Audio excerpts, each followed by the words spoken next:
Volviendo a las Raíces es presentado por Frontier Strategies.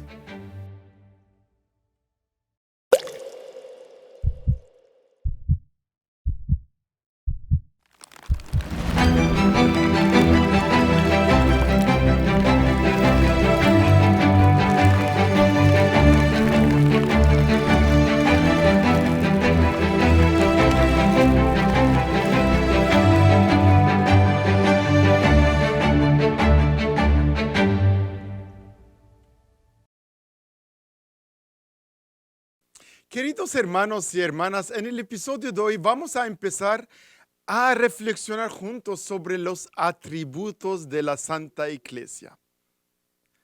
Una santa, católica y apostólica. En el episodio de hoy vamos a cubrir solamente dos atributos.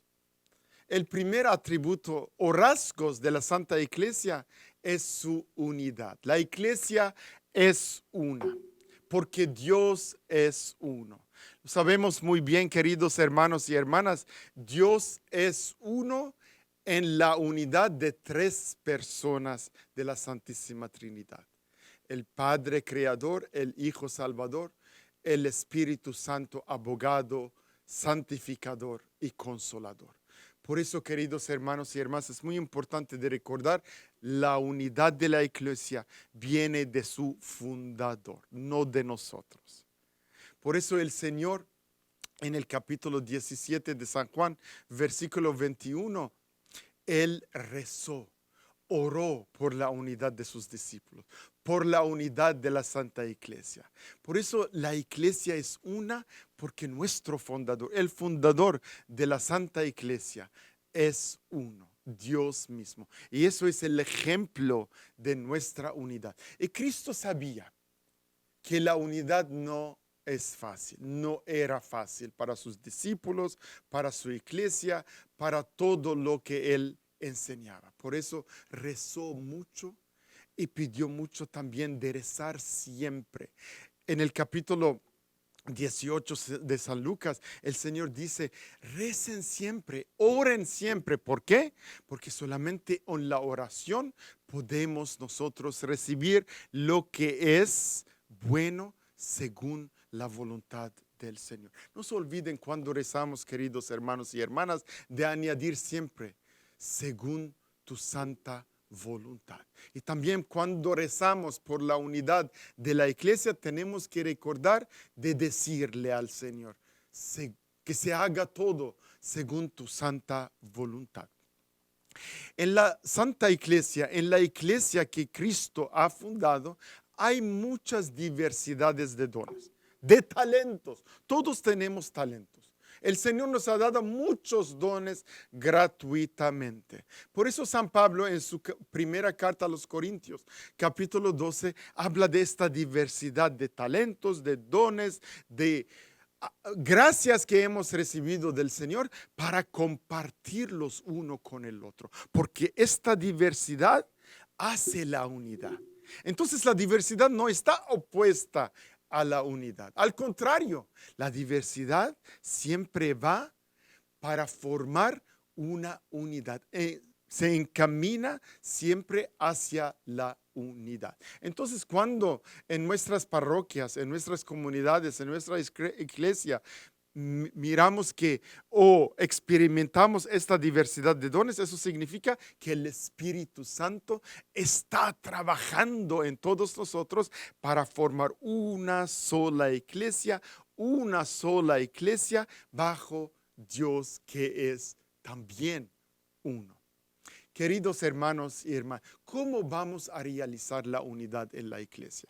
Claramente el Señor nos enseña que la caridad, el amor, hace la unidad, da la unidad, forma la unidad. Pero en la iglesia jerárquica, aquí en la tierra, como hemos hablado de la jerarquía en otro episodio, entonces tenemos que entender que hay unos vínculos de unidad dentro de la jerarquía. La jerarquía fue establecida por Cristo, como sabemos ya, para enseñar, para gobernar y para santificar. Entonces, ¿cuáles son los vínculos de esta unidad aquí en la tierra? Primero, tener un mismo credo en toda la iglesia. Proclamar, anunciar el mismo credo. Cuando nosotros tenemos la misma profesión de la fe, eso significa tenemos este vínculo entre la jerarquía, la autoridad de la iglesia y todo el pueblo de Dios, todos los laicos. Entonces, jerarquía y laicos forman un solo pueblo de Dios, proclamando, anunciando la misma profesión de fe, el credo. Segundo, es también muy importante, el segundo vínculo de la unidad es de celebrar el mismo culto, celebrar el mismo culto o liturgia juntos, sobre todo la celebración de los 7 sacramentos. Si nosotros podemos celebrar los 7 sacramentos juntos y sin falta, entonces nosotros estamos ya realizando la unidad de la iglesia. Y tercero, es también un vínculo muy importante de la unidad, es la sucesión apostólica, sobre todo en el sacramento del orden, del sacerdocio. Por eso, queridos hermanos y hermanas, en la iglesia tenemos que tener esos 3 vínculos que nos vinculan, que nos da este lazo de unidad entre los laicos y la autoridad dentro de la iglesia. Claro que en la iglesia hay muchos dones. Tenemos que disfrutar estos dones para formar la unidad, para alcanzar la unidad. En el Vaticano II, sobre todo en la Constitución dogmática Lumen Gentium, la luz de todos los pueblos, párrafo 8. Los padres de la iglesia nos dan una definición de la iglesia diciendo, la iglesia de Cristo subsiste en la iglesia católica. No dicen es la iglesia católica. El verbo es subsistir. ¿Qué significa? Existe. Tiene su realidad en la iglesia católica. Para decir que también hay elementos divinos del Espíritu Santo en las demás iglesias que no están ahorita en unidad, en comunión con la iglesia católica, como las iglesias que la llamamos hermanas ortodoxas, y también en las denominaciones protestantes. Y dice también que en la iglesia católica hay la plenitud de todas las verdades divinas. Entonces, la iglesia católica es la verdadera iglesia establecida por Cristo. Tiene la plenitud de todas las gracias necesitadas para la salvación de las almas, para nuestra salvación. Los demás, las iglesias ortodoxas, las otras denominaciones, tienen elementos no plenitud porque todavía no están en comunión total con la iglesia católica. Por eso, queridos hermanos y hermanas, tenemos que rezar mucho por la unidad de la iglesia. Todos en el bautismo ya somos uno, ya somos uno. Todos los bautizados fuimos bautizados en el nombre del Padre y del Hijo y del Espíritu Santo. Ya esto es una unidad, es la base de la unidad. Pero también tenemos que tener este lazo, este vínculo de unidad y caridad con el vicario de Cristo, el sucesor de San Pedro, que con todos los obispos forman un solo colegio de los apóstoles para enseñarnos, para gobernar toda la iglesia y también para santificarla. Por eso, queridos hermanos y hermanas, tenemos que rezar mucho como rezó el Señor Jesús para que esta unidad se reestablezca otra vez.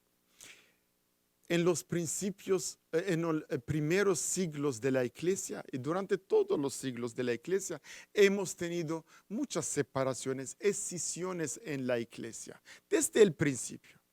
diferencias de ideas, diferencias de cómo definir a Cristo, cómo definir la Santísima Trinidad, cómo definir las dos naturalezas en la persona de Cristo, etcétera, etcétera. Muchas diferencias.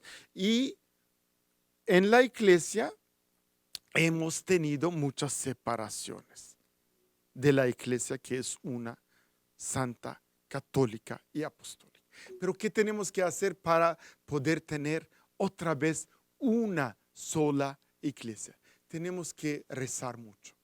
Por eso el Señor nos ha enseñado de rezar siempre. ¿Cómo Él rezó? Rezar siempre y rezar juntos. Segundo, tenemos que reconocer que hay otras denominaciones que son diferentes de nosotros y aprender uno del otro cómo convivir juntos. Muchos de nuestros hijos y hijas se casan juntos. Entonces tenemos que respetar uno al otro. Pero lo más importante es de tener conversión del corazón. Conversión de nuestro corazón para tener un diálogo sincero con los demás. Claro que todos somos diferentes.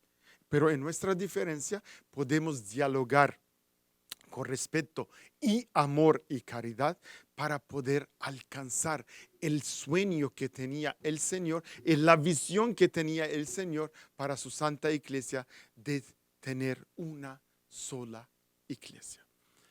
La segunda característica o atributo de la iglesia es la santidad. La iglesia es santa no porque nosotros somos perfectos y santos, todos somos pecadores, pero pecadores amados por nuestro Dios, que es santo. Y como la iglesia fue fundada por Cristo, que es santo, entonces tiene también este atributo característica de ser también santa. Por eso Cristo en Mateo capítulo 5, versículo 48, dice que sean santos, que sean perfectos, como su Padre Celestial es perfecto. Y San Pedro en su primera carta, capítulo 2, versículo 9, dice, nosotros somos una nación santa. Claro, ¿por qué? Porque nosotros estamos hechos a imagen y semejanza de Dios, entonces nuestro modelo de santidad es Dios. ¿Es posible la santidad? Claro que sí. Como decía Santa Teresa del Niño Jesús, decía hacer las pequeñas cosas con gran amor. Si hacemos todas las cosas ordinarias de todos los días por la gloria de Dios, entonces la estamos haciendo en modo y en forma extraordinaria. Y el Señor, que ve todo, que lo estamos haciendo por su santa gracia, nos va a dar más gracias, más dones, más talentos para alcanzar la santidad.